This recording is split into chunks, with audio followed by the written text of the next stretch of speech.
Good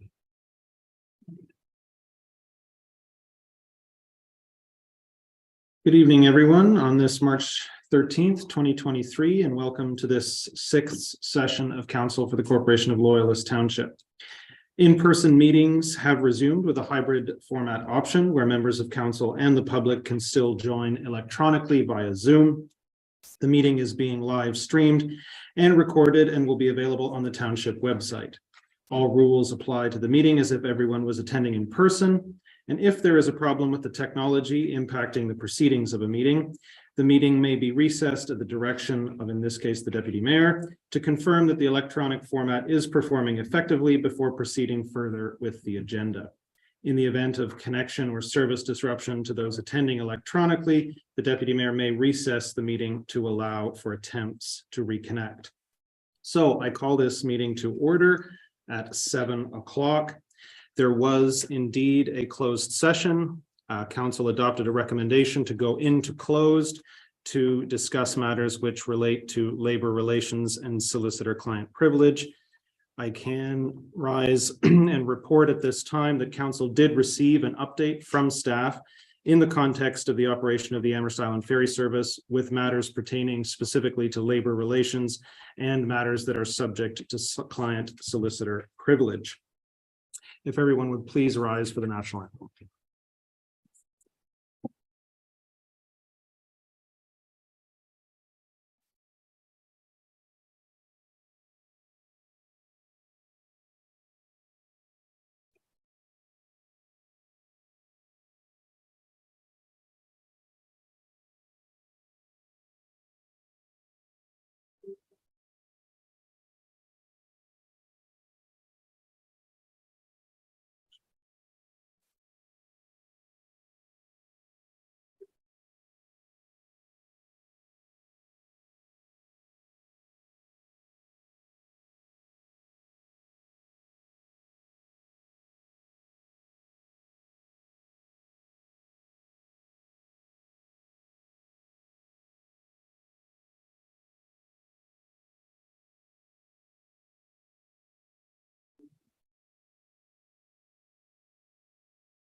We acknowledge that we are being hosted on ancestral lands of the Haudenosaunee, Mississauga, and Omama-Winnenee peoples.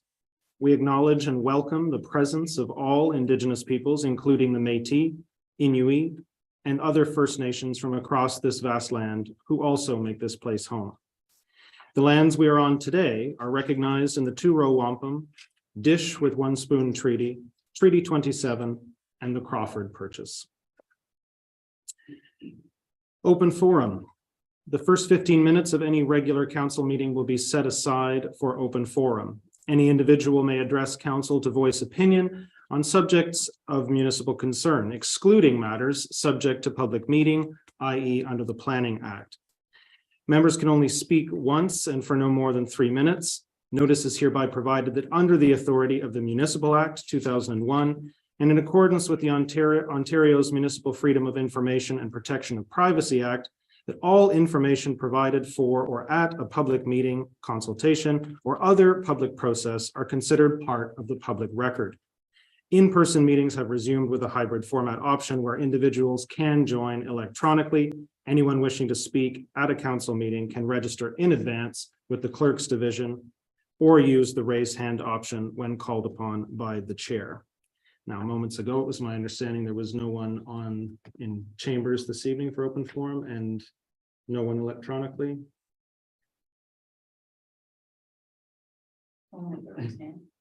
Thank you, Madam Clerk. We move on to public meeting and notices of public meeting. Notice is hereby provided that under the authority of the Municipal Act 2001 and in accordance with Ontario's Municipal Freedom of Information and Protection of Privacy Act, that all information provided for or at a public meeting, consultation, or other process are considered part of the public record. Item 6.1 this evening, public meeting, part of lots 35 and 36, concession 1, official plan and zoning bylaw amendments. A public meeting is being held in accordance with the provisions of section 34(12) of the Planning Act, RSO 1990, to consider an amendment to the Loyalist Township Comprehensive Zoning Bylaw 2001-38 as amended. An amendment to the official plan in accordance with the provisions of section 34(12) and 17(15) of the Planning Act, RSO 1990. The proposed official plan amendment and zoning amendment applies to property described as part of lots 35 and 36, concession 1, and part of block D on registered plan 1081, fronting Amherst Drive. The zoning amendment also applies to a portion of the parcels described as part of lots 35 and 36, concession 1, part 1 plan 29R 1054. The proposed amendment to the Loyalist Township official plan intends to redesignate the property consisting of approximately 1.25 hectares from commercial to medium density residential to facilitate the development of a 36 quad dwelling units. The purpose and effect of the amending zoning bylaw 2023-017 will affect subject lands consisting of approximately 1.29 hectares and, upon coming into force and effect, will rezone the lands from the shopping center commercial exemption 7 holding zone and residential type 10 holding to a residential type 5 exception 15 holding zone to permit quad dwelling houses. Council shall hear in person or by his or her counsel, solicitor, or agent any person who claims to be affected by this application. I understand this evening we'll begin with the proponent who wants to come and make a presentation.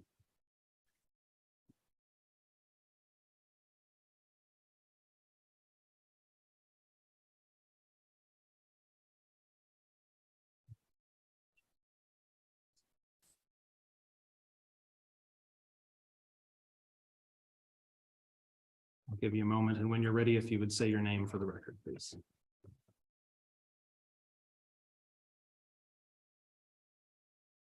My name is Camilla Sukanova.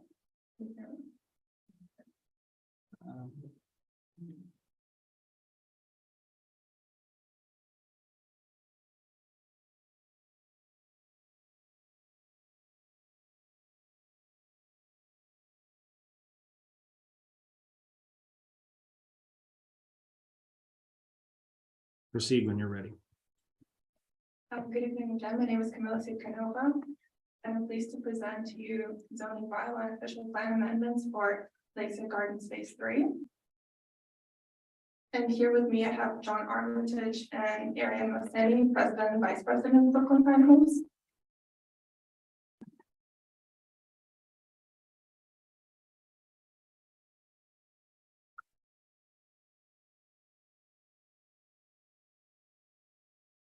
So we already held a public meeting on August 8th, 2022. We received no questions from the public, and questions from the councilors were regarding the overall commercial lands being severed off. So as you can see on the diagram, only 3 acres is for the proposed future development. And additionally, we conducted a retail market study dated April 4th, 2022. And it further showed that 80 to 120,000 square feet of commercial space is sufficient for the remaining 8-acre subject site. So here you can see the list of reports submitted with the application.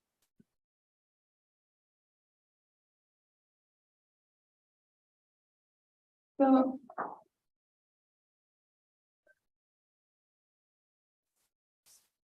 just for the context, the site is located in Amherst and is in proximity to transit routes, open spaces, and various amenities. The primary land uses in the vicinity are low and medium density residential, commercial, and industrial uses. So phase 3 proposes 9 one-story fourplexes, resulting in a total of 36 dwelling units, 8 of which are proposed to be model homes. And each quadruplex shall have 4 dwelling units with separate and individual access. The applicant also proposes 54 parking stalls and the park for the neighborhood residents. So phase 3 is conceptually consistent with phases 1 and 2. As you can see on the diagram, already existing, and 85 of them are already sold out. On this slide, you can see a typical floor plan of the quadruplex and what it looks like. So the proposed development is also consistent with the provincial policy statement, as you can see on the slide.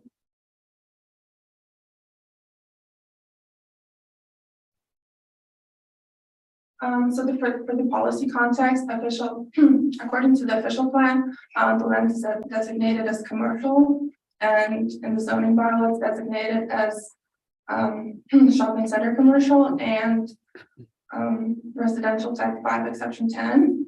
And the applicant proposes to designate the lands to medium density residential and type 5 residential exception 15. So phases 1 and 2 of Lakeside Gardens are consistent with our R515 zone, and for the phase 3, we're proposing additional provisions. So the first one is condominium road setback, a minimum of 2.87 meters, as well as the change to the existing provision, which is a minimum lot area of 1.5 to 1.29 hectares. So another change that we're proposing in the existing section 4.23 on model homes is to allow for 8 dwelling units to be model suites rather than 4. So in conclusion, the proposed zoning bylaw and official plan amendments are consistent with the surrounding land uses, the provincial policy statement, the planning act, the county of Lennox and Addington official plan, the township of Loyalist official plan, and the proposed development represents good planning and is in the public interest. Thank you so much, and I'm happy to answer any questions you might have. Thank you very much. Council, any questions for the presenter? Cool. Councilor Ennis. For the deputy, thank you. Just a question about the retail market study. And if you I just want to see if I've got the numbers right. And so the study, I believe, says the current need for the trade market area, which let's say we call it Loyalist, could support up to 469,000 square feet if all like 100% of spending occurred in the area. And what's currently available is 125,000 square feet. And then I believe that the study goes on to say the overall need by 2031 will be 610,000. Again, if all spending was spent within the area. And what's estimated to actually need within Loyalist is the current 125 plus an additional 140. So a total of 265,000 square feet. Your plot continuing to follow. So what that tells me, if I've got those numbers right, that 265,000 square feet is the goal out of 610,000, and that as a percentage is 43%. So is it that we're saying, and perhaps it's also a question for staff as well, we're saying that we're working towards our goal is 43% of spending in the trade area would remain in the trade area, or on my way off. I would have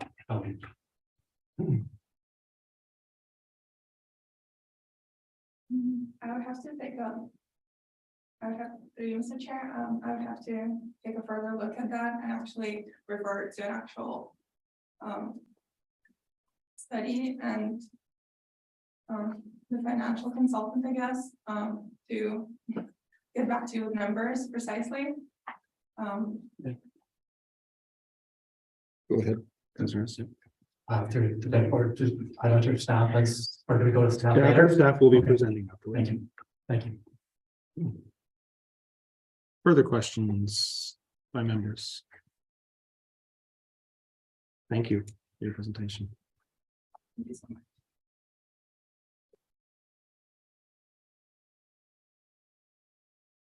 We'll just give a minute for transition and we'll welcome staff to come and present.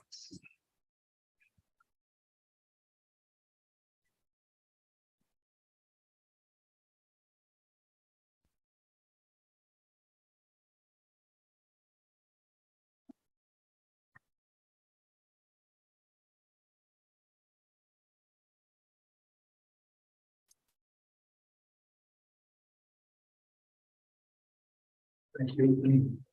Thank you.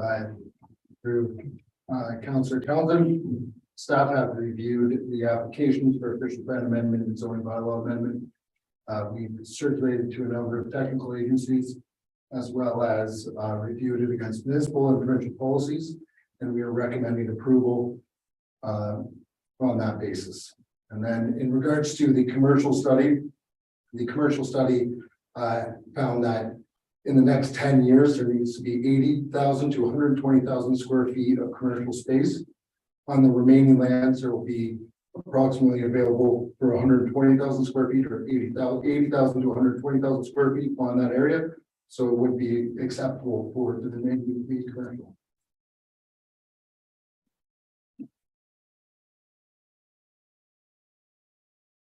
Questions, Councilor?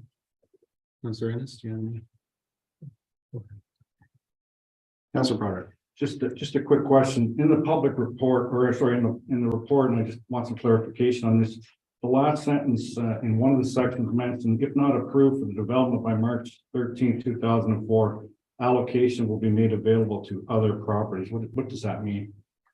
So there's an allocation allowed for this development. So they have 1 year from the approval to enter into the site plan agreement. So if it doesn't happen within 1 year, it doesn't mean it automatically goes to another developer. Their council can allow for an extension. However, we want to put a 1 year time limit to ensure that if it doesn't go forward, that it's available for other developments. And it's not just tied to this development for if it's a foreseeable future to ensure that it goes forward. So just to follow up, proceed through the deputy. So the applicant doesn't do it in a year. Somebody else can come in and say, we want, based on the size of the property, they can come in and say, well, we would like to do the same thing or something else. Yes, through the chair to Councillor Broderick. Yes, it would have to go through the similar process, right? Council would have to approve that, then the allocation goes to that development. There's also the allowed to extend if it's at this time, it seems that this development is going forward, but they just need a little bit more time. Council could extend in a year. And just one more follow up. So given the process that this went in, the applicant put it in June 2021, they would just have to have an application in within a year. Through the chair to Councillor Broderick, no, the site plan control agreement would have to be approved by staff through delegated authority within a year. All right, thank you. Councilor Ennis. Thank you for the deputy. I'm just trying to sort of conceptualize how we think about commercial space in Loyalist. So I'm wondering, do we think about it as if we there's this, let's say this 11 acres, 3 being rezoned to residential. If that goes ahead, we have the Amherstby West secondary plan, where I'm sure a certain chunk has been in preliminary plans have been designated commercial. Do those play off each other in any way, or are they?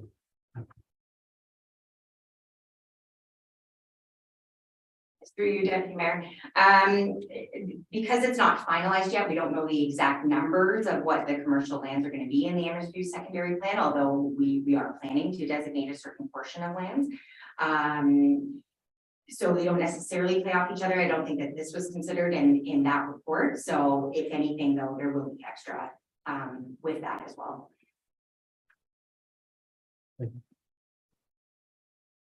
Further questions, Member Council? Councillor Willis. Through you, Mr. Chair. Building on Councillor Anderson's question, so the 8 acres that's being retained as commercial, is there anything that precludes the owner of that property from coming and asking for another rezoning to build more residential later? Will it be protected as commercial? Through the chair to Councillor Willis, any landowners allowed to submit a plan act application similar to this one. It would be reviewed on the merits of the official plan and provincial policy statement, and we can come back to council for consideration. There's nothing to preclude it to make it allow for it to stay in commercial for the future, but it would have to be approved by council to be designated.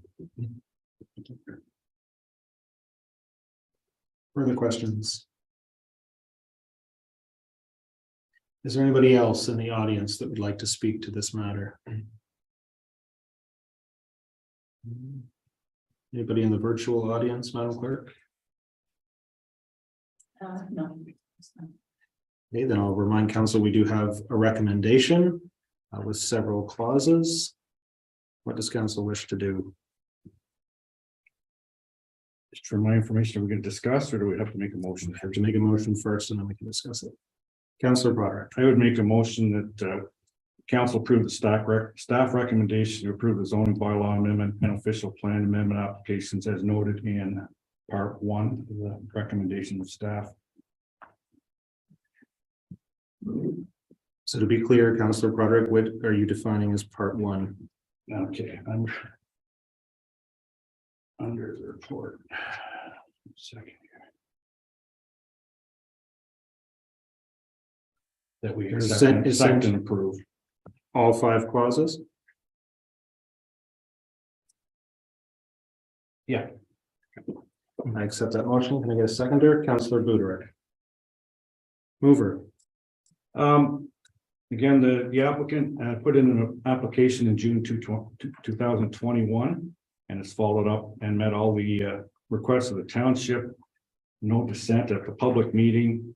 I've received no comments in opposition, and I think commercial space, like in the report that the applicant provided at his own cost or their own cost, although we don't want to, I think we don't want to get into a position where we have empty commercial space. I think that's an ongoing struggle, and I don't think that's unique to here.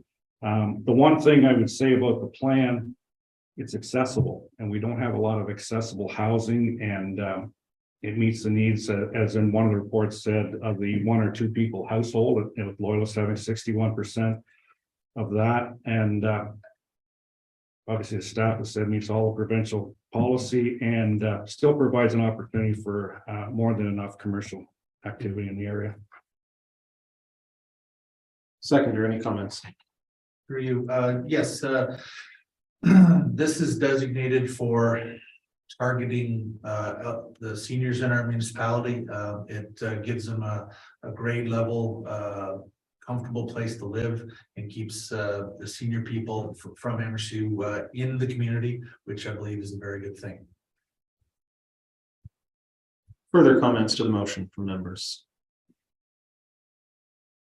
Councillor Ennis. Thank you, Mr. Jackie. I'll support the motion, particularly in this case, as there's still remaining 8 acres that hopefully will be developed commercially at some point. You know, it is something that we all hear from residents that they want commercial, they want more personal service, professional services, restaurants, cafes, but I understand there's a process that needs to go through that before those eventually happen. So I hope there will be more commercial, but in this case, it seems reasonable that it's 3 acres to be rezoned to residential. Any further comments? And I'll call the question. All those in favor? Motion is carried. We now come to confirmation of the agenda. as circulated. Are there any changes to the agenda? None noted. Can I get a motion to adopt? Councillor Parks, seconded by Councillor Willis. All those in favor?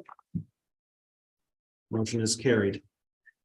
I'll just note appropriately at this time, obviously evidenced by myself being in the chair, that His Worship Mayor Hagedorn is indisposed this evening and sends his regrets. Any declarations of pecuniary interest in the general nature thereof? Seeing none, we move on to item 9.1, delegations and presentations. Mr. Eric Tremblay, Amherst Island Radio Broadcasting Incorporated. Good evening, Mr. Tremblay. Please proceed when you're ready. Thank you, Deputy Mayor. Deputy Mayor, councillors, I'm Eric Tremblay. I'm the president of Amherst Island Radio Broadcasting. I'm here tonight to provide an opportunity for you folks to ask questions regarding our current Renewable Energy Benefit Fund application.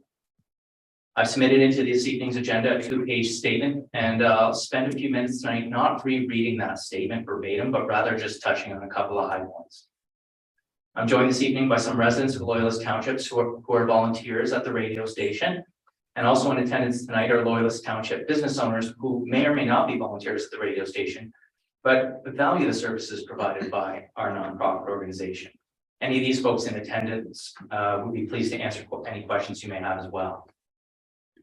It's an important time in the history for the 17-year-old nonprofit corporation. 8 years ago, our landlord, who owns the old dairy barn that we currently are located in, approached the board, and he advised us that we should make a plan to relocate the radio station. His family wishes to repurpose the property at some point in the future.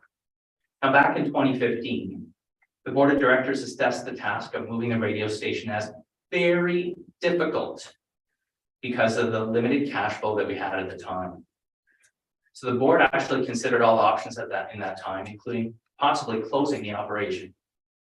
After further analysis and community consultation, the board of directors ultimately chose a different path. It chose a path of growth.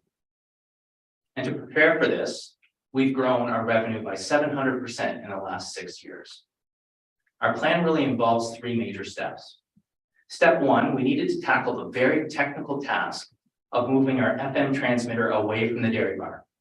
So in 2021, we built a 130-foot transmission tower on Amherst Island in partnership with 2 Loyalist Township residents who gave us a long-term lease to some of their land, as well as a partnership with Kingston Online Services, which, by the way, brought better internet infrastructure to residents of Loyalist Township as a result.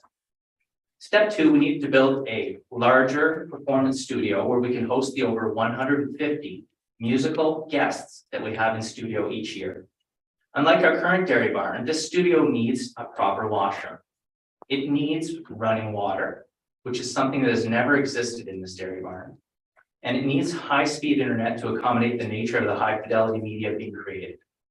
We chose the site for the performance studio as 218 Main Street in the Village of Bath. This is the subject of the current application to the Renewable Energy Benefit Fund. Step 3, which is a step of the future, is to find a small location on Amherst Island to move the last remaining performance studio out of the barn.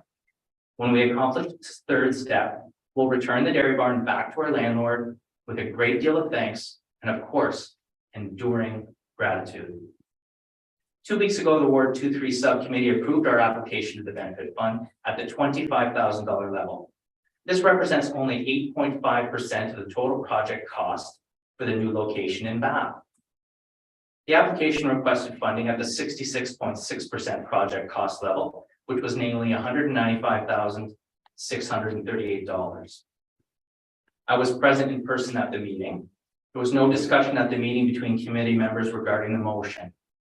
Consequently, we're unaware of the basis for the recommendation to council to cap funding at the $25,000 level.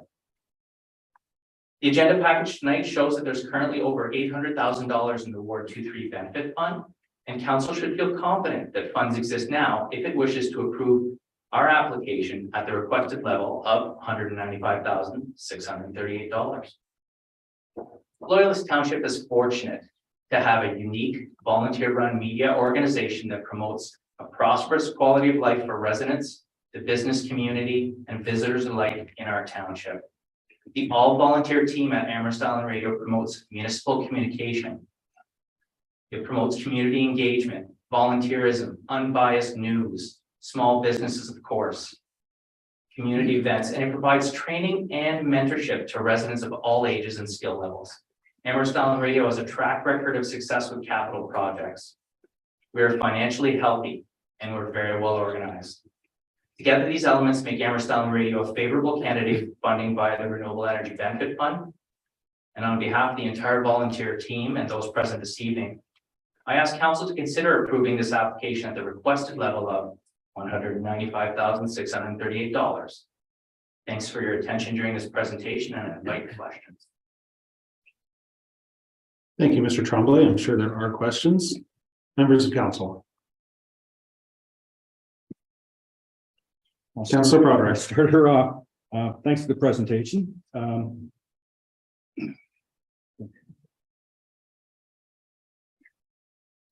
Just a couple of sort of general thoughts, questions.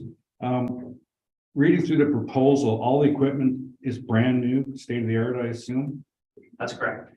Has there been any consideration, and again, I'm not in that field, but has there been any consideration to use or rental programs, or is that an option maybe to bring some of the costs down? Yeah, that's a good question. In general, the used market on radio equipment is pretty low right now. So it is difficult, but it is something that we could certainly consider. When we designed this current sound chain that's at the Bath studio, we certainly designed it for reliability first. Because we're a 100% volunteer run organization, don't have technical personnel that are on staff and on site. And so we relied the 100% uptime to be provided by good quality equipment. So we went first with new equipment. Can I just continue? Thank you. Give me a second here for my second thought. Where is it?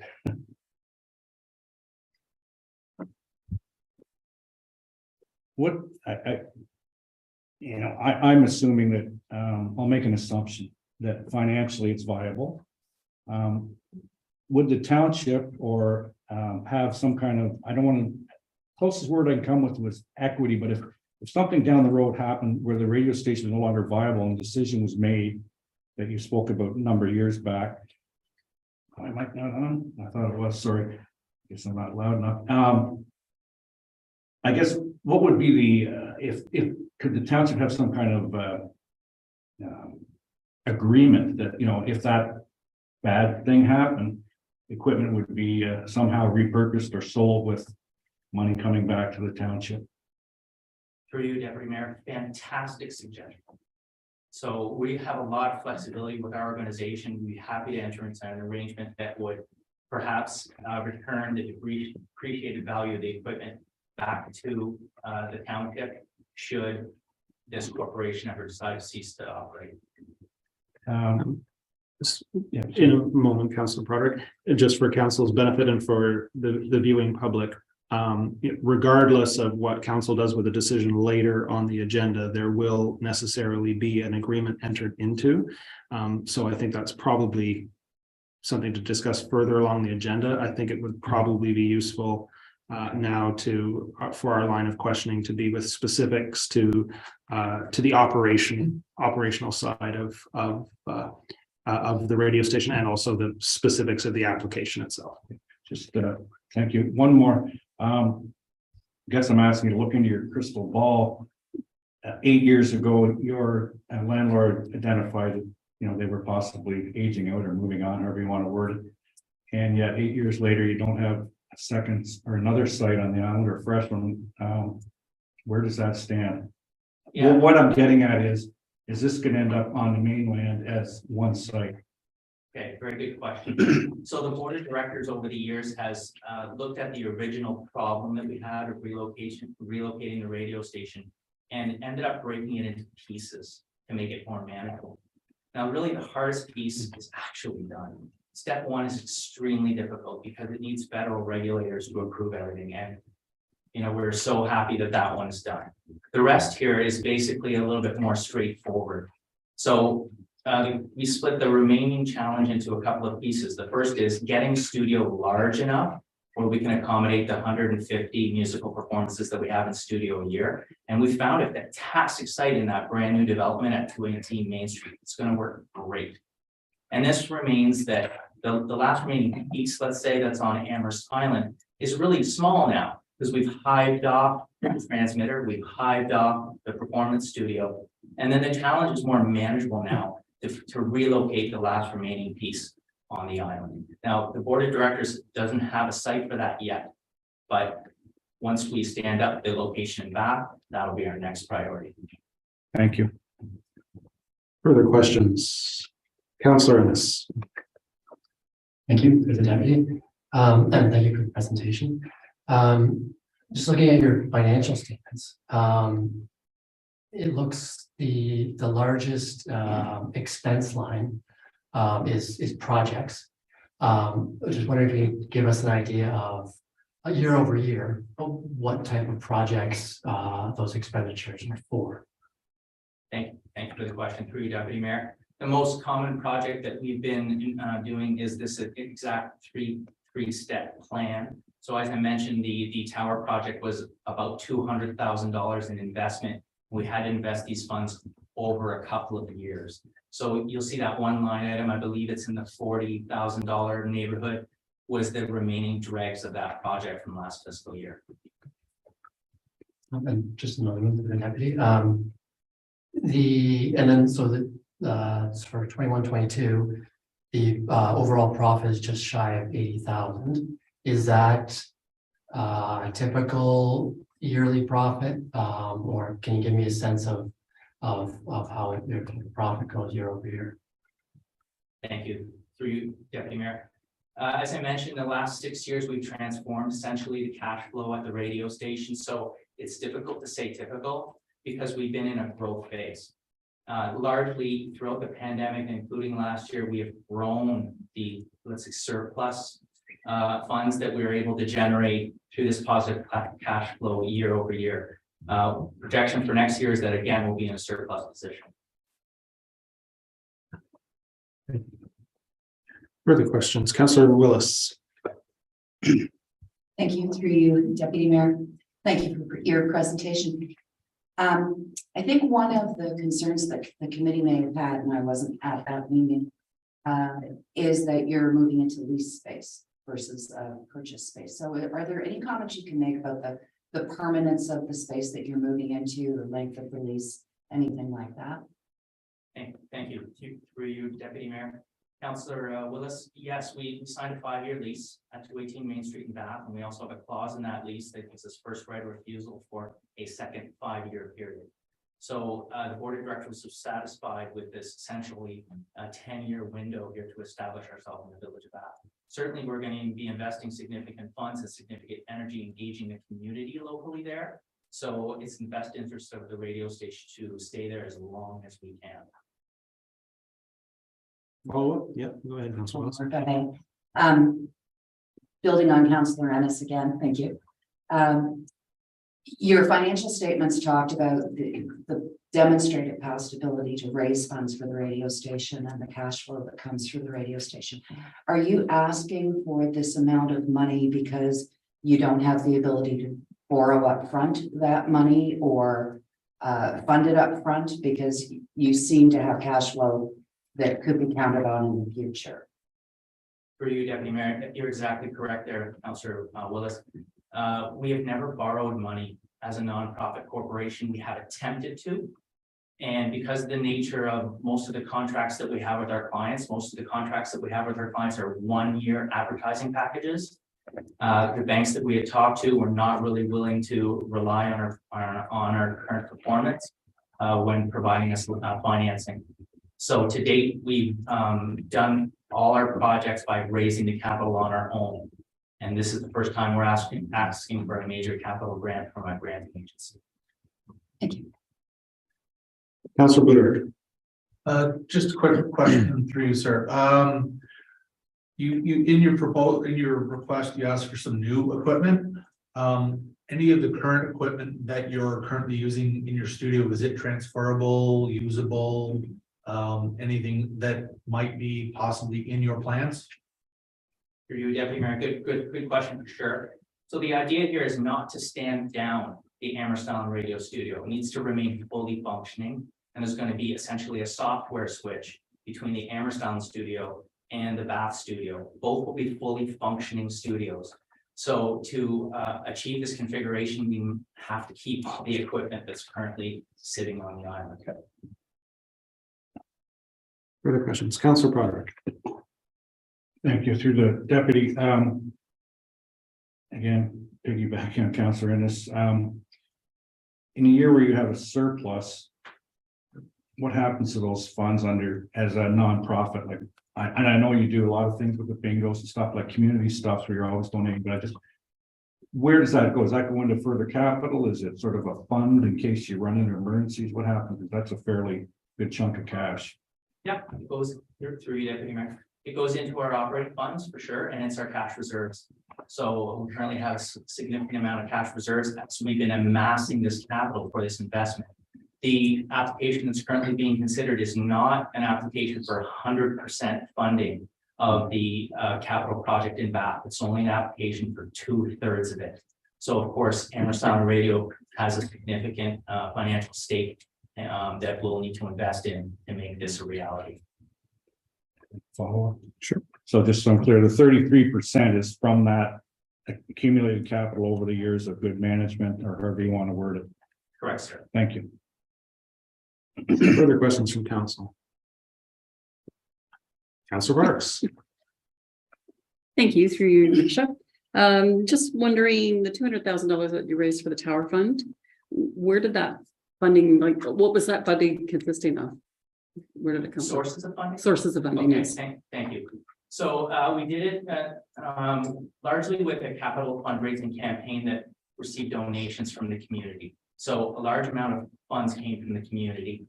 I don't have the precise amount of funds, but I think it was in the neighborhood of about $58,000-$60,000 or something like that, that came forward for that particular project. We also received a financial contribution from Kingston On Services in exchange for them to have a 20-year commitment to place their equipment on the exact same transmission tower. So and they provided $40,000 towards the project build for this. The remaining funds, the balance of the project would have come from normal operating funds that we would have been able to save through annual surpluses in the operating budget.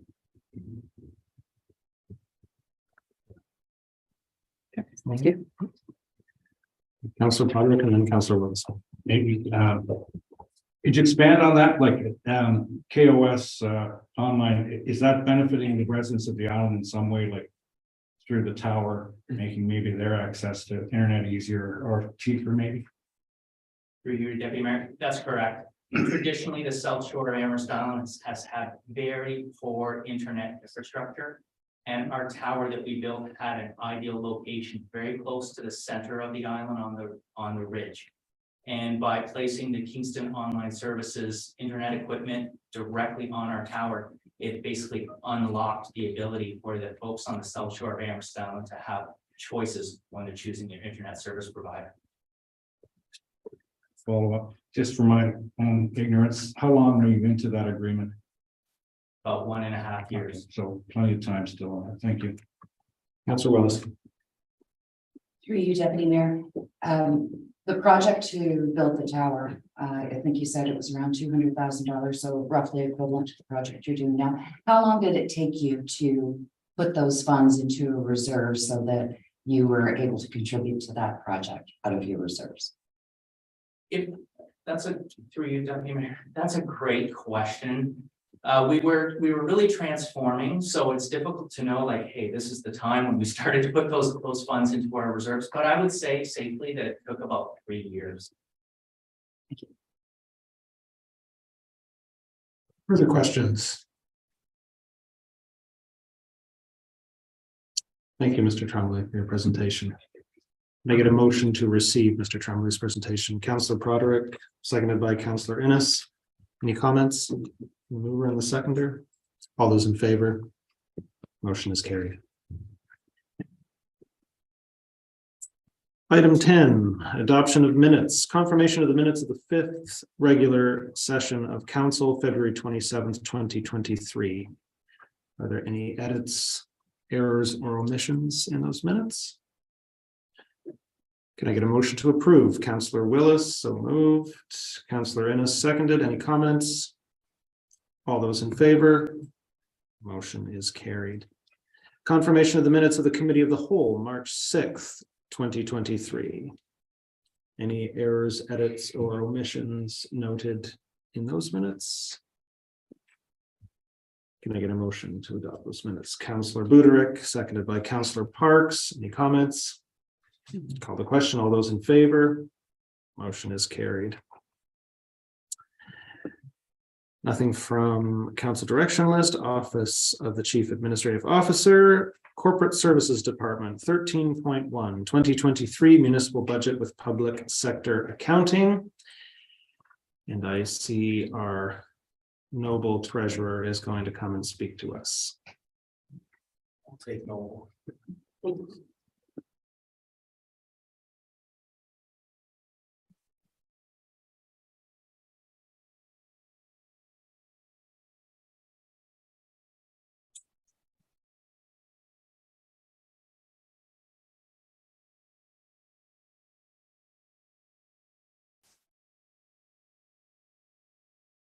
Please proceed, Mr. Oh, nothing further to You have nothing further to add? Well, then I'll turn to council then. I'll turn to council for any questions.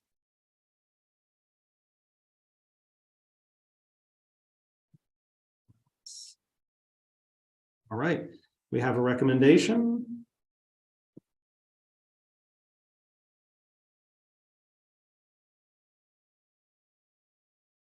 Get a motion. I have one from Councillor Willis, receive and adopt. Yes. Can I get a seconder for that?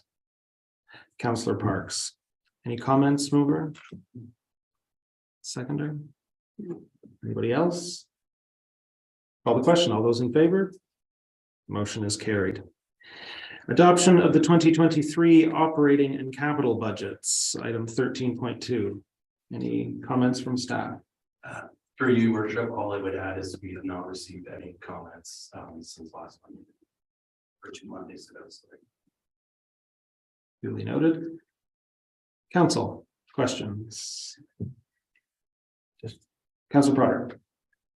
Through you to the treasurer, I'm always interested in little nonsense things, sort of, but 155 residents on budget emails, is that, does that pretty well, do people opt in and then stay in for a long time? Like, would you have gotten 155 comments?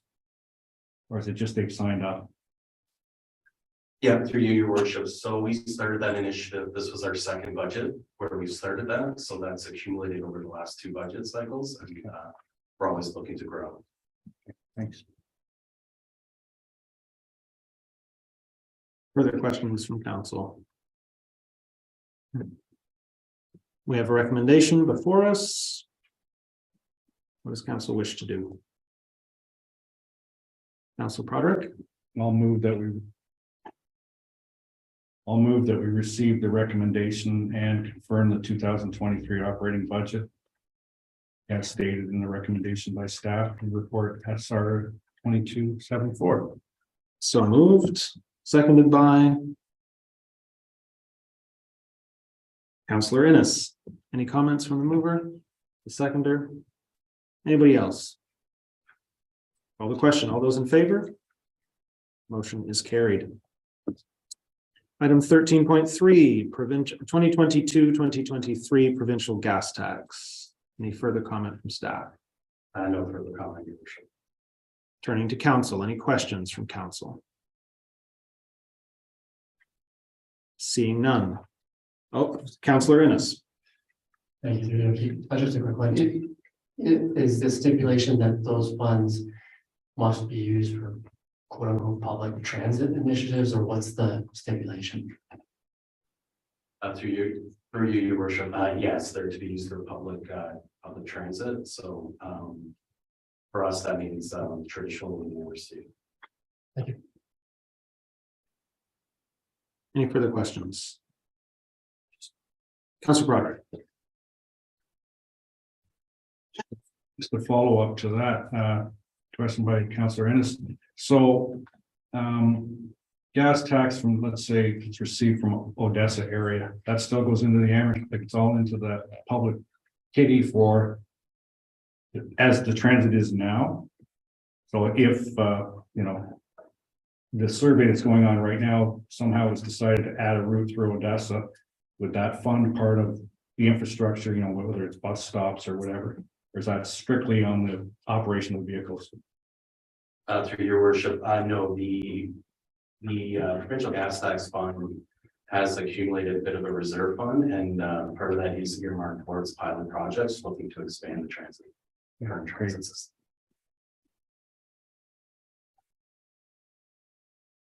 Further questions? We have a recommendation before us. Can I get a mover? Councillor Buderick, receive and adopt. Can I get a seconder? Councillor Willis, any comments? Anybody else? Call the question. All those in favor? Motion is carried. Capital Works in progress at December 31st, 2022, item 13.4. Nothing further to add. Nothing further from staff. Questions from council? Councillor Ennis. Thank you, through the deputy. Just on the, just help me out with the chart at the end where it's carried forward or not carried forward. So for example, there's one that says not carried forward, like I think, you know, Fairfield Park. Okay, or what is an example? Does that mean that project's completed and then therefore it's not being carried forward, or what is not being carried? Through you, your worship, it would be project specific. So projects that are complete would not be carried forward. Or there could be projects that do work plans may be deferred to future years that we're releasing now and will come back further depending on the budgets and work plans. So it's very project specific. Yeah. Thank you. Proceed. Thank you for the deputy. Just the details around moving the funds from Babcock Mill to the Nielsen store. It's the reasoning there. Through you, your worship. So the funds that we're moving there are part of a funding grant, CCRF, and I believe the specifics of that, I believe it's managed by engineering. A little who wants to speak to it, but I believe just the timing and the work that needs to be done and the time scope of that funding agreement, it makes sense to transfer that over now to get that completed for the time constraints.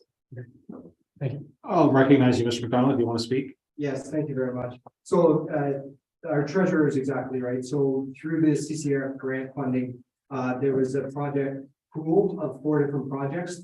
And the way that grant was set up was to maximize funding we can shift between the different projects. So as certain ones move forward, we're just shifting funds around to allocate and maximize the grant funding that we're receiving. Thank you. Further questions? Councillor Broderick. Through your deputy mayor, so it was 141 projects on last year's budget.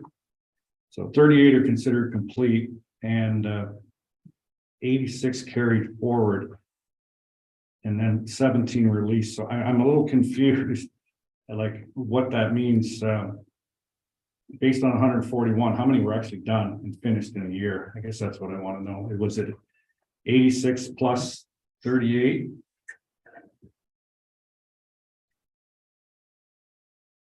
Through you, your worship, the completed projects in the year were just looking here. So we're 38 completed, and then the release 17 would be ones that were releasing due to work plans change. Okay, so the money on those released ones, I think it was 2.9 million. That goes back into that budget year? No, so they release, so the way we do it, we have an unexpended capital fund, so the money would go back into that. And if you remember, back during the budget presentation for the general rate, we spoke to an overall 6.9 million funding gap. And the goal was to not increase that. So releasing these projects helps bridge that gap so it doesn't get any bigger.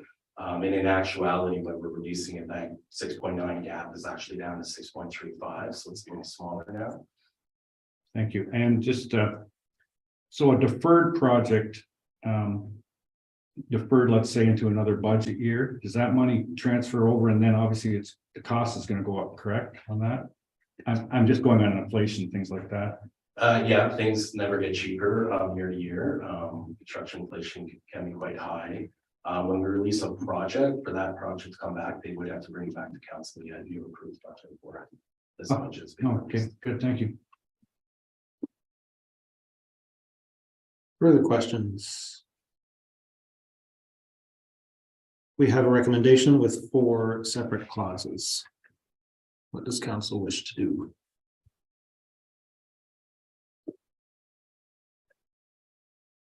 Councilor Willis, Move to receive the report and accept recommendations 1, 2, 3, and 4. so moved, seconded by Councilor Buderick. Any comments from the mover? Seconder, anybody else? Call the question. All those in favor? Motion is carried.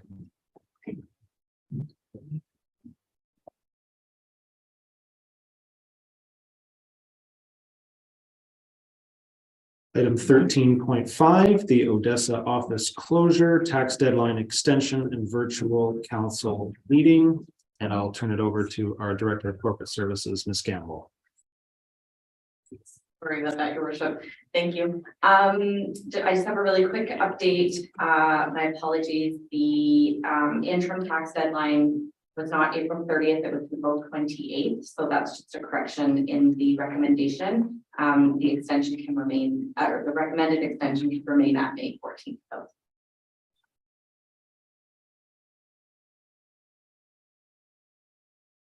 Any questions from Ms. Campbell?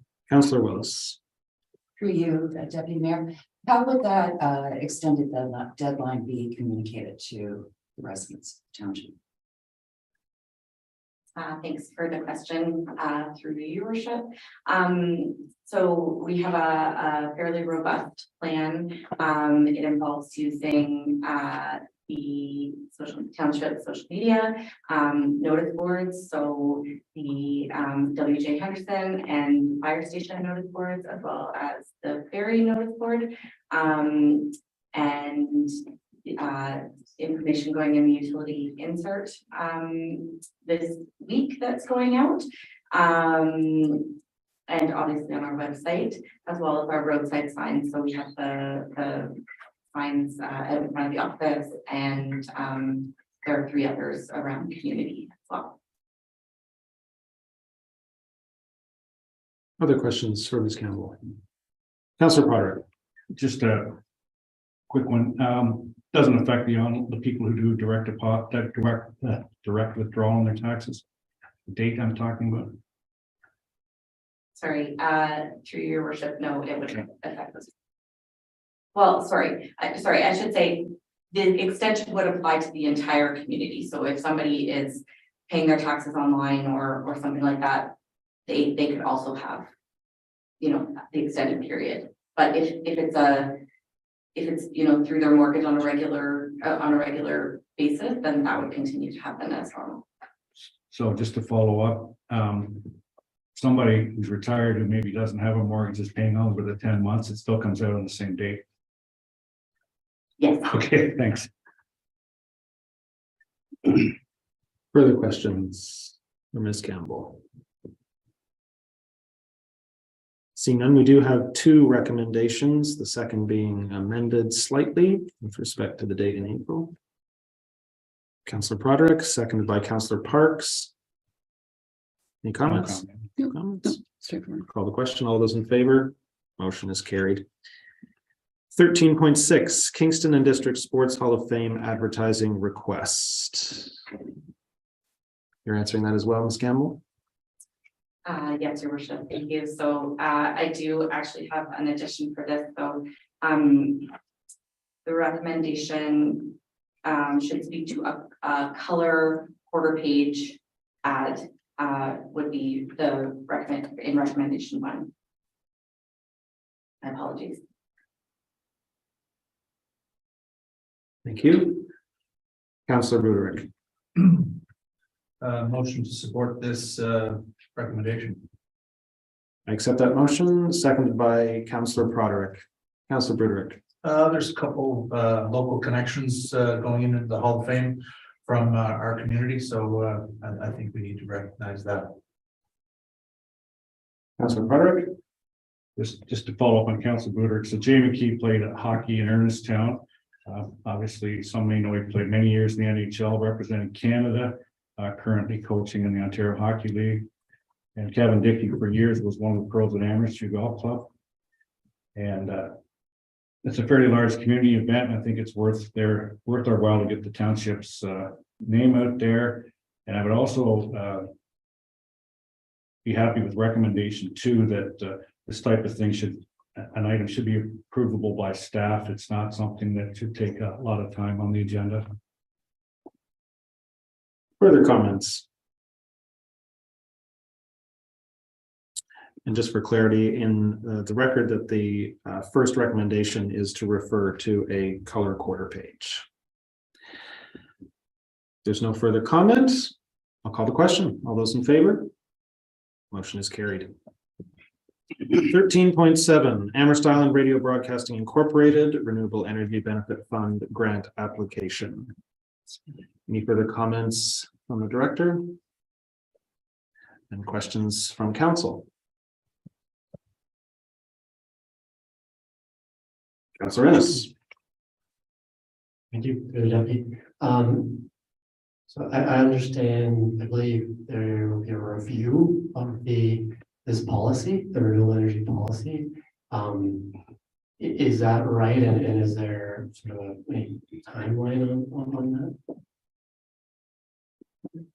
Yes, thanks. So through your worship, there's a review of a number of committees planned, including this one, and the current timeline is to bring something to committee of the whole in May. I just follow up. So is it, I'm just trying to get, if you can give me a little bit of a handle on the scope of the review, like is it just for how the committee kind of operates, or is it looking at the policy of the renewable and then all? Through your worship. So it would be looking at the committee structure and the recommendation from the committee of changes to policy.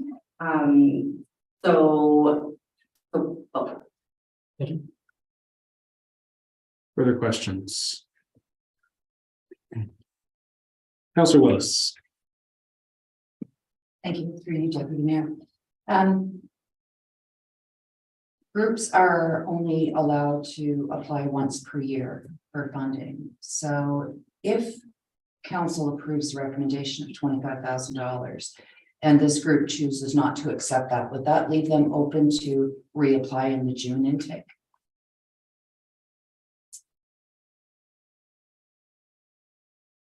I'll give this a shot, and then if anybody wants to add anything. So yes, that's what the policy says. However, it would be up to council decision whether to, there's a clause in here that says,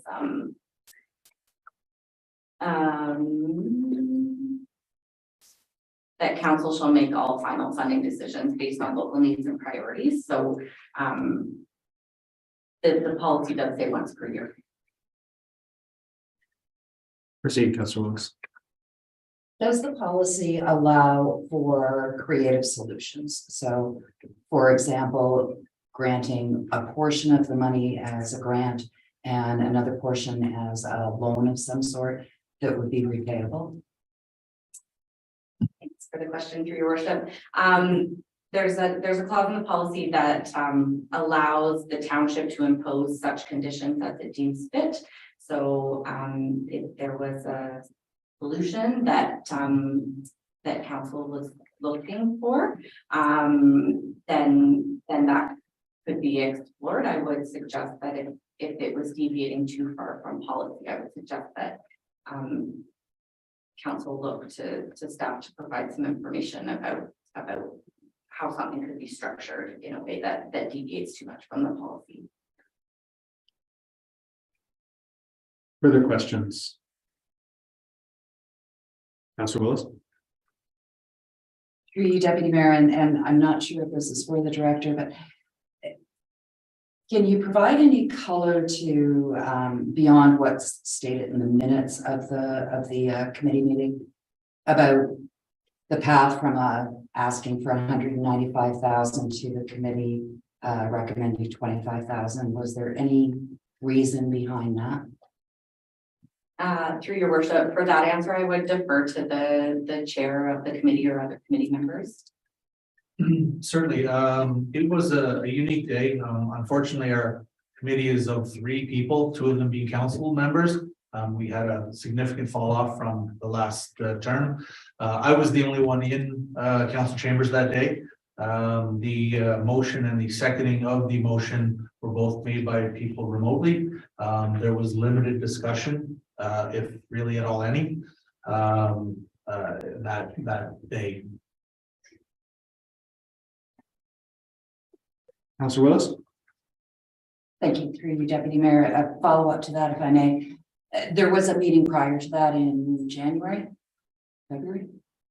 And then there was a decision to defer the decision until later. Can you share anything from that first meeting about what the discussion was, what the concerns were with the application? The only discussions we had for you, the only discussions we had were questions of where it fit in the policy.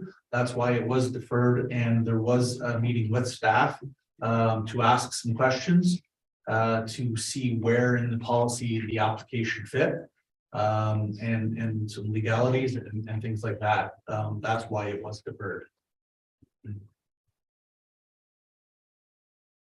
Do you have anything further, Councillor Willis? One more, Sure. if I may. Just following up on Councillor Buderick's response there. So was there anything in your discussion with staff that precluded us from being able to approve the full amount, or was there anything in the policy that limits that from happening? Back to policy, I think I could even go to the director for that answer, if there was anything in there. I remember we had that discussion. I just don't remember exactly. There are different parameters within the policy, and and I know some things didn't quite fit exactly as stated, but if you can help me with that, that would be appreciated. I know I'm happy to- Councillor Parks was happy to answer on that, so we'll recognize Councillor Parks. Thank you, Your Worship. Just to talk to Councillor Willis's question, one of the concerns that we had, or I had in particular, there was to do with a portion of the policy that says that the applicant is to seek majority of the funding through other sources. And I didn't feel that $195,000 was a fair ask based on that part of the policy. The other question or concern that I had was, again, talking about it being a leased space, not something that typically the township has, or the committee has experienced before. Didn't feel that fit part of the policy also. Those were my main two concerns, and the fact that we're paying for the leasehold improvements of the property.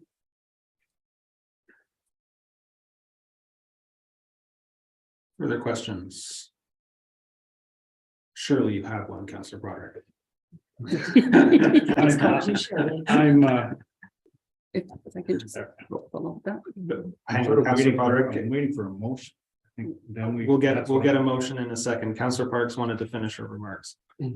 Thank you, through you, Your Worship. So that was part of the reason why the motion that was put forward was we wanted to support the application, or I wanted to support the application and try to find a way to do that by doing the 25,000. Go ahead, Councillor Broderick. Are you waiting for a motion? I'm waiting for a motion and we can discuss it. I think it is an appropriate time to call for a motion. Can I get a motion? Councillor Broderick? Just to open up some discussion here. I'd move that council approve a modified grant application Amherst Island Radio grant application in the amount of $150,000.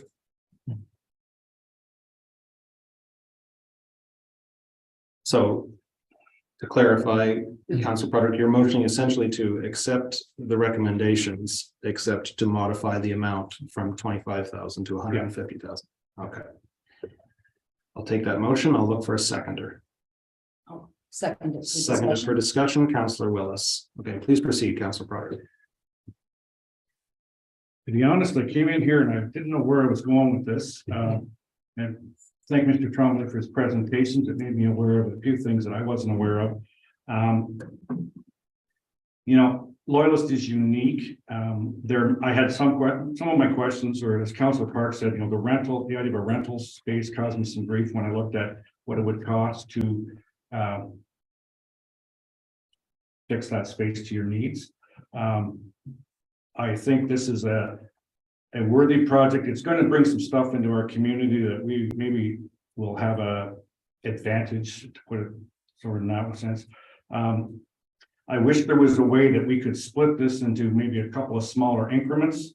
A couple of things that I would, and I know this will come into down the road, is maybe have a member on the board appointed by Loyalist Council, or maybe a member of Loyalist Council.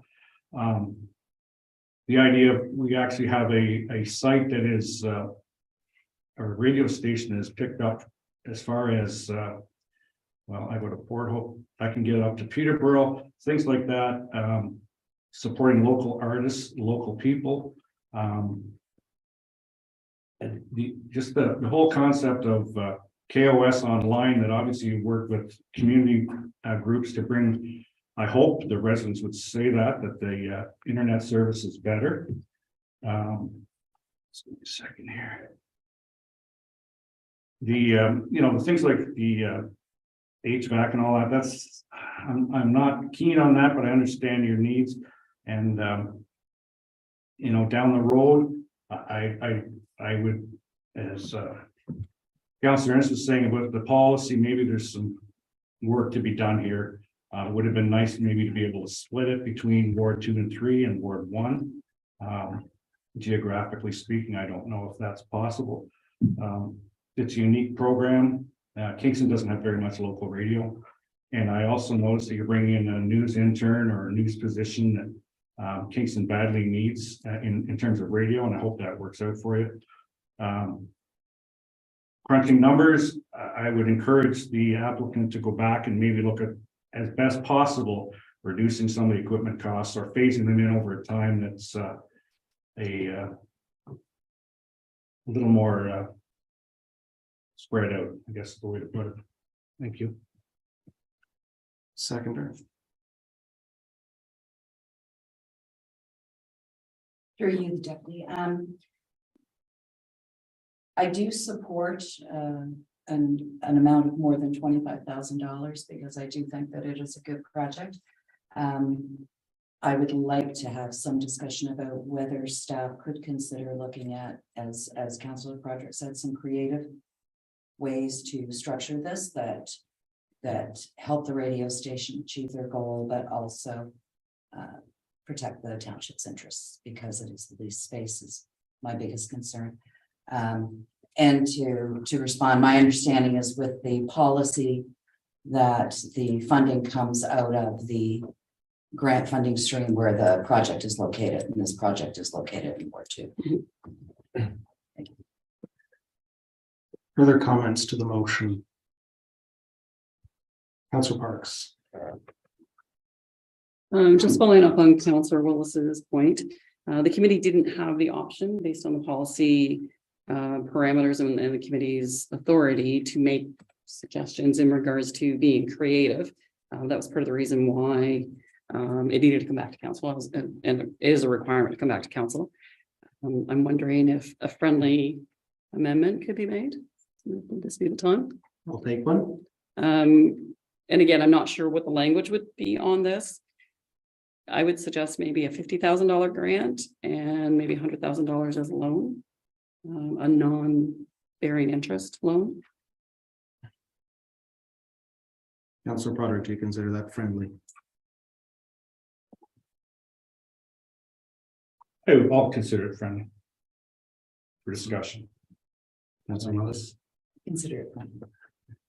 Councilor Parks, do you want to proceed with some comments? Yeah, I just think it allows the radio station to move forward with the opportunity to do this. I think it is beneficial to the community. And it would allow the township or the grant committee, the grant fund to ensure that they are protected in the event that something does happen and the radio station is no longer able to function. Councilor Ennis. Thank you for the deputy. I'm supportive of a amount to helping the radio station in line with the amendment. One of my concerns is I'm unsure about particularly because I don't see it in the policy, the direction that this should only be to Ward 2 and 3. It was framed in the application that the community benefit was for the community accessing the new facility to do podcasts.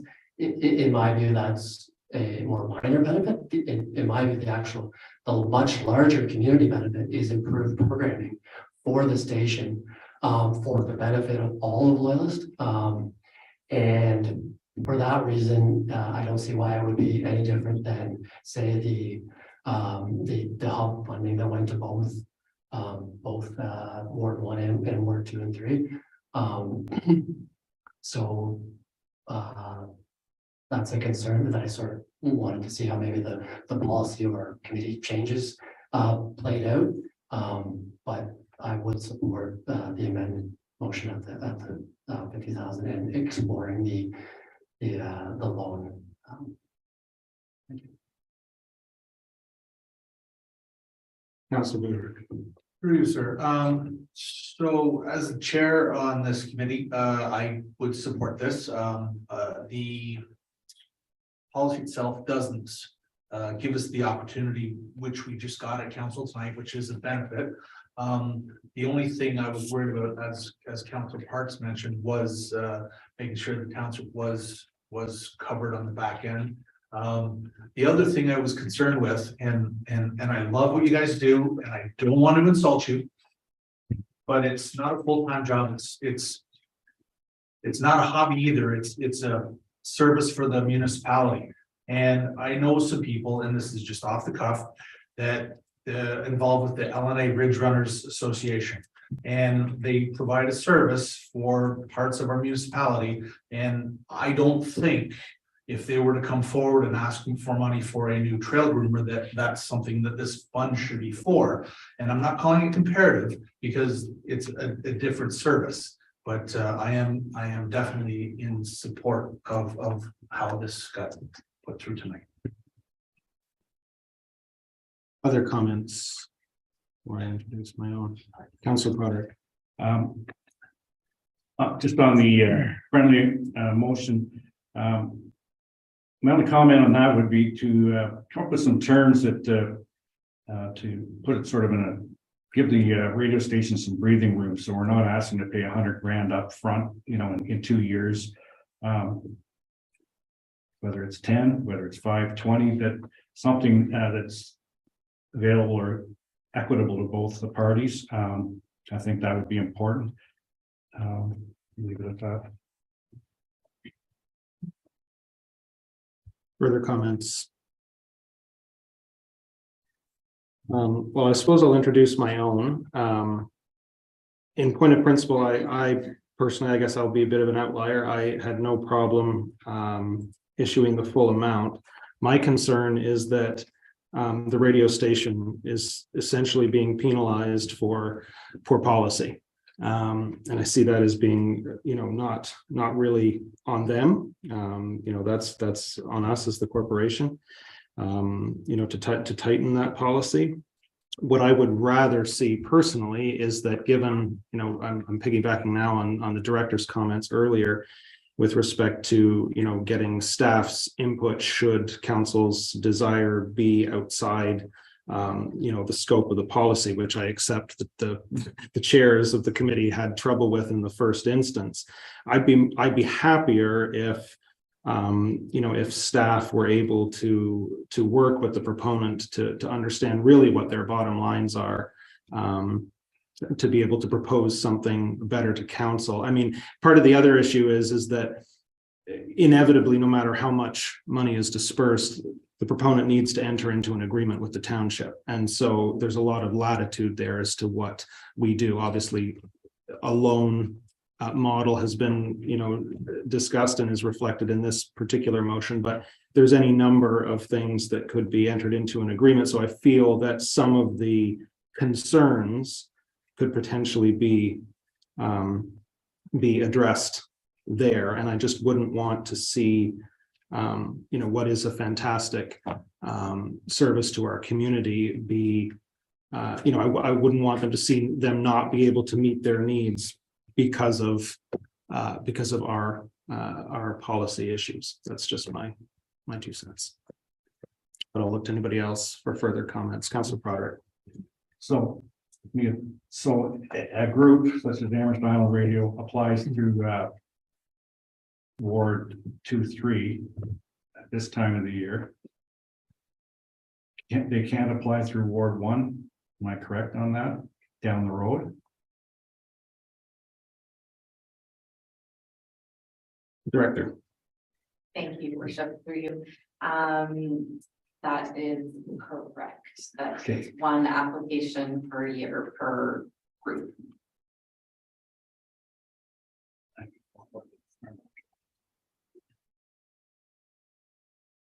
Councilor Broderick. Just a question to the director then.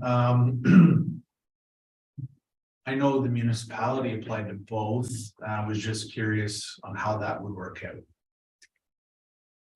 If there's something in the policy that kept the municipality out of that compared to private citizens.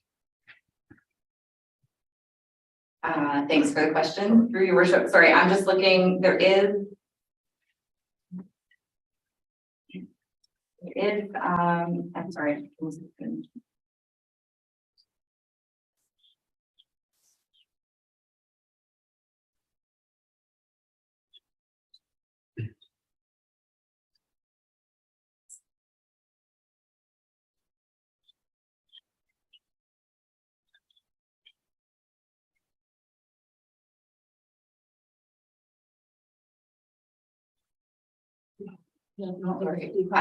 Sorry, I can't find the clause, but yeah, if the clerk wants to add something, that would be great.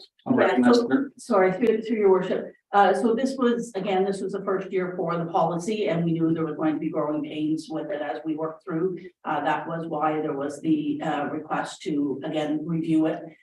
So the very first time, I believe it was the applicants as well that had put in, and it went through the Ward 1. And there was a question from, I believe it was Ward 1 or Ward 2-3 to ask why it was only going through 1. And the policy really didn't speak to, you know, how that was going to be assigned when they split the 2 subcommittees. So it was identified then that there needed to be additional discussion in regards to how an application that does benefit both, how that would work out. So that is part of the policy, overall policy review of how that was going to be handled. I don't know that really kind of answers everything of where this is now, but that was identified under the very first intake.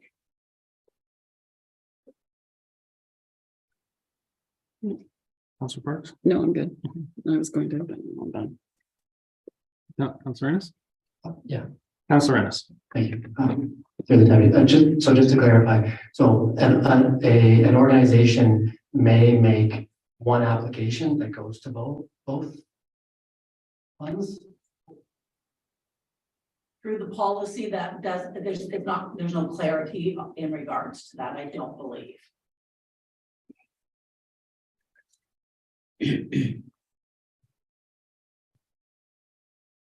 Councilor Broderick. I may be imagining this, but somewhere in the policy, is it not up to council if they choose to override the policy? There is, isn't there? Yeah. There we go. Councillor Willis. Just a comment. So the radio station has existed for 17 years, and I would ask Mr. Tremblay to confirm or deny, but for the first 15 years of that existence, I would say that radio station was almost wholly supported by private donations from the people of Amherst Island. I think it would be insulting to the people of Ward 1 if money from their small amount of the Renewable Energy Fund went to creating a separate radio station in Ward 2. So that's my comment on that. Duly noted. Further questions, comments? Councilor Broderick? More of a comment. Given that council can override the policy, I see no reason why we couldn't split some amount of money, whatever it may be. I put 150,000 out there into the two different groups. For clarity, Councilor Broderick, what do you mean by two different groups? Well, if 150,000 is a number, 75 comes out of Ward 1, 75 comes out of Ward 2, 3. I'm just I using think you- 150 as a number. Oh, I think you'll lose your seconder for that. Okay. Or pick one up, you never know. Councilor Parks. Just ask for clarification from staff. Is the maximum amount that you're allowed to apply for $75,000 a year? With policy? Through your worship, so the policy does not include that $75,000 limit. Getting that from- oh. Okay. There, I can say there is a note to that effect on the application form, as that was included in a draft policy. However, the final policy approved by council does not include. Okay, so that's where I'm getting the 75,000 from. Okay. Councilor Broderick. Also, before Councillor Willis gets up in arms about it, I don't think that we can actually split because this is coming from the one committee itself. I don't know for sure if we could or not, but that's just, I'd have to ask staff on that as well.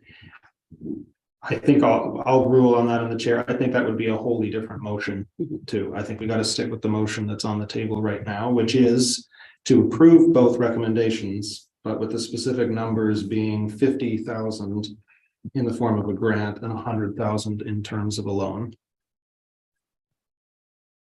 Is that everybody's understanding? Is that yours, Councilor Parks? Yes. Yeah. You can just. Yeah, cool. By doing it this way or structuring it this way, it would allow the radio station to start moving forward on the construction, which is the end goal in this. Further comments or questions? Councilor Probably Broderick. it's just my last question. My last comment would be, and this would allow the the policy to be updated and to sort of streamline and define, and B, the group coming back at the first opportunity in 2024 to apply again for anything as long as they haven't pre-purchased it, right?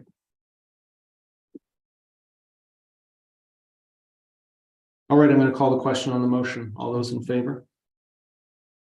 Motion is carried. Item 14.1, which is under Community and Customer Services. I'll give our director a moment. This is 14.1, 2022 Ministry of Transportation Ferry Subsidy Petition. Director McFarland. Nothing further from the director. Any questions from council for the director with respect to this report?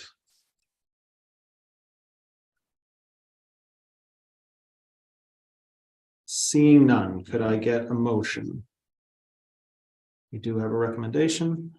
Councillor Willis, so moved. Can I get a seconder? Councillor Parks. Any comments from the mover, seconder? Call the question. All those in favor? Motion is carried.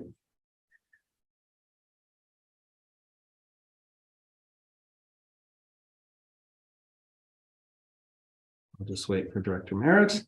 So we have item 15.1 NRFP 2022-01 Lakeview SPS and Bath SPS number 1 standby generator replacement. Director. Nothing from the director. Questions from council? Councilor Broderick. Through you, your deputy, the removed generators, are they any value? Do we get anything back for those? Are they safe for parts, or what happens to them when something like this happens? Yes, so through your worship, we have discussed this. They're not valuable to the township for spare parts as they don't match any of our existing emergency generators. We will look at listing them on the government deals sites and things like that to see if some costs can be recouped, and it depends on the bidding process from there. Thank you. Further questions? Seeing none, I would look to council for direction. We have 2 recommendations. Councilor Broderick. I would move that we accept the recommendation from staff. And authorize point 1 and also point 2. So moved. Seconder, Councilor Innes. Any further comment? Call the question. All those in favor? Motion is carried. Nothing from emergency services. Thank you to the director and the manager of engineering. Nothing from emergency services. Communication for consideration 17.1 Cataraqui Waste Source Protection Area invitation for expression of interest. So there is an or in this recommendation.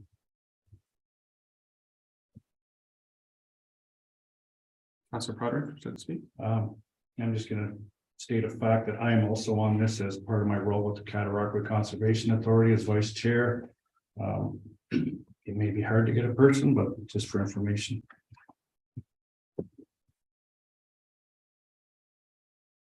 So I will ask, are there any members of council, we can make this easy, if there are any members of council that would like to be on the source protection? Well, that makes the recommendation easy. Can I get mover? Councilor Buderick, that council received the communication from the Cataraqui Source Protection Committee. So moved. Seconded by Councilor Willis. Any further comment? Call the question. All those in favor? Motion is carried. Notice of motion or direct motion. I come to you, Councilor Parks. Now, before we proceed, Councilor Parks, I note that in the way the motion is written here in the agenda, that it does not include a request for a staff report, which I believe you did. I did ask. Previously. Okay. Yeah. So if you want to speak to it. Just a minute to speak to it. Thank you. As I noted in my motion, I had actually brought this forward because sitting at the Roma conference and listening to a panelist of 2 townships that had been experiencing the problems with short-term rentals, thought it was important to bring it back to council to get at least a report back to discuss, to look at options and policies and discuss the problems that other municipalities are facing and how we can protect our residents. Thank you. So moved. Can I get a seconder for that motion? Councilor Buderick. Would you like to speak to it? I was also in that same seminar that Councilor Parks was in, and she beat me to this, so good on her. Further comments? Councilor Broderick. It's basically we're going to be looking at a crunch in terms of housing with Encore and short-term rentals, I guess, and maybe it would be good to have an idea of what we're getting ourselves into. Really noted. Councilor Willis. To the mover, through you, Deputy Mayor. What are we anticipating is going to be the end result of this? Are we thinking that this is solving housing that could normally be used for permanent housing, or are we looking to tax as a business the people who are managing the Airbnbs? Through you, your worship. There were two choices or two options, I guess, that we could look at as council. The staff report, I would hope, would identify the challenges that short-term rentals place on availability stock for people in our township for housing needs, and also the challenges that the short-term rentals have and how they impact neighborhoods with noise problems, garbage problems, all the things that go along with that or can go along with that.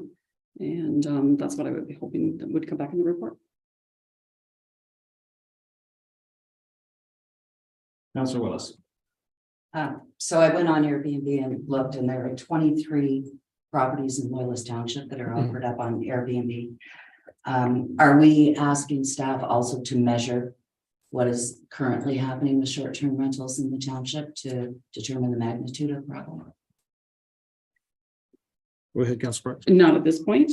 What I would be asking for is just a report to come back to identify the concerns that other townships have had in regards to it. There's also Verbo, and I think when we looked at that, there was more listed on Verbo than on the Airbnb in Loyalist Township. There are regulations and policies that can be brought forward in regards to governing how those operate. Licensing fees, which could create a revenue stream also for the township, but that's all things that would have to come back through the report. Thank you. Further questions or comments on the motion? Any further comments? No. Councillor Parks? No, good. All right, I'll call the question. All those in favor? Motion is carried. Item 19, the consent agenda for the purpose of convenience and for expediting meetings, matters of business that are repetitive or routine. Pardon me, Madam Clerk. Section 18.2. Oh, yes, I did. My apologies. Section 18.2, request to introduce direct motion with the consent of 2/3 majority of council. And yes, because Councillor Innes has a direct motion. Sorry. Thank you. It's not a direct motion, just a notice of motion. I noticed the motion. So I'd like to provide a notice of motion for the following motion to be on the agenda at our next meeting.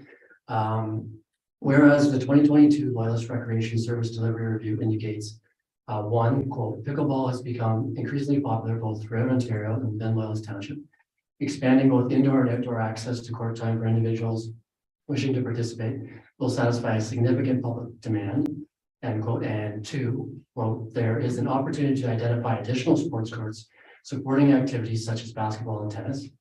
And whereas the public survey conducted as part of the 2022 Loyalist Recreation Service Delivery Review indicated that respondents wanted more universal access to recreational facilities like tennis courts and pickleball courts. And whereas Loyalist Township currently has 1 tennis court and 4 pickleball courts, and whereas it would be beneficial to have a preliminary idea of where new courts may potentially go to plan appropriately.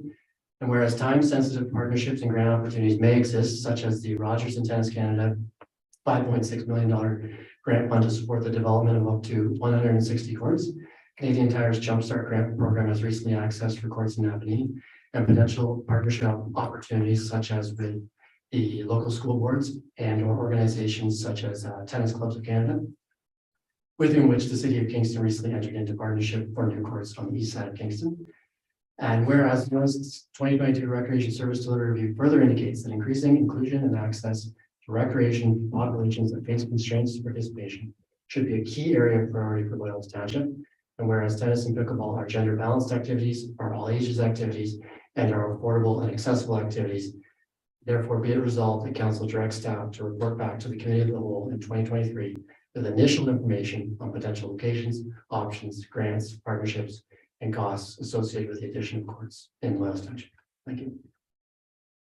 Thank you, Councillor Innes. That notice of motion is accepted and will be on the next agenda. Anybody else have any notices of motion? My apologies to Councillor Innes. Seeing none, we can move on. Number 19, consent agenda. For the purpose of convenience and for expediting meetings, matters of business that are repetitive or routine in nature are included in the consent agenda, and all such matters of business contained in the consent agenda are voted on collectively. A particular matter of business may be singled out from the consent agenda for debate or for a separate vote upon the request of any member of council. In the case of a separate vote, that the excluded matter of business is severed from the consent agenda. Each and every matter of business contained in the consent agenda is recorded separately in the minutes of the meeting.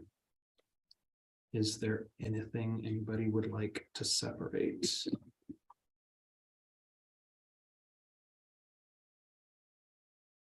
Seeing none, could I get a recommendation to adopt the consent agenda? Councillor Broderick, seconded by Councillor Innes. Any further comment from the mover or seconder? Call the question. All those in favor? Motion is carried. Departmental reports or information, that's all in the consent agenda, and we are now at members' privilege. Councillor Willis. Thank you, Mr. Mayor. I would like to extend condolences to the Eves and Wemp families on the passing of Faye Wemp. She was a longtime resident of Amherst Island and passed away on February 28th in her 84th year. Duly noted. Councillor Broderick. There we go.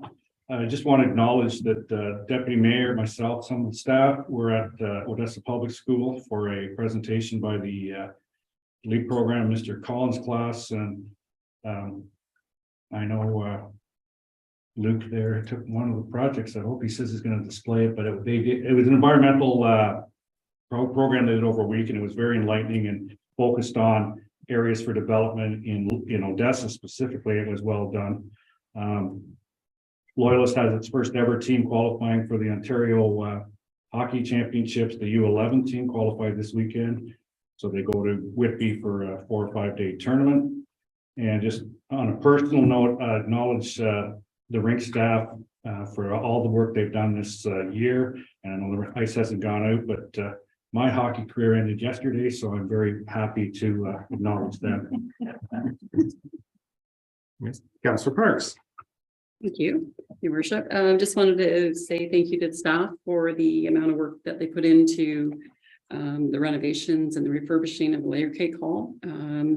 It reopened last week. Councillor Willis, myself, Deputy Mayor, and the Mayor were able to attend, and it was amazing to see the work that's been done in there. It's nice to have the library back open too in the village. Absolutely. Anybody else? No, this privilege. All right, we come to the confirmatory bylaw. I get a motion. Councillor Buderick, seconded by Councillor Parks. Call the question. All those in favor? Motion is carried. Upcoming meeting dates. We have regular council on the 27th of this month, Committee of Adjustment on the 3rd of April, Committee of the Whole on the 3rd of April as well, regular council on the 11th of April, and regular council again on the 24th of April. Can I get a motion to adjourn? Councillor Willis, seconded by Councillor Innes. All those in favor? Motion is carried. We are adjourned. Thank you, everyone.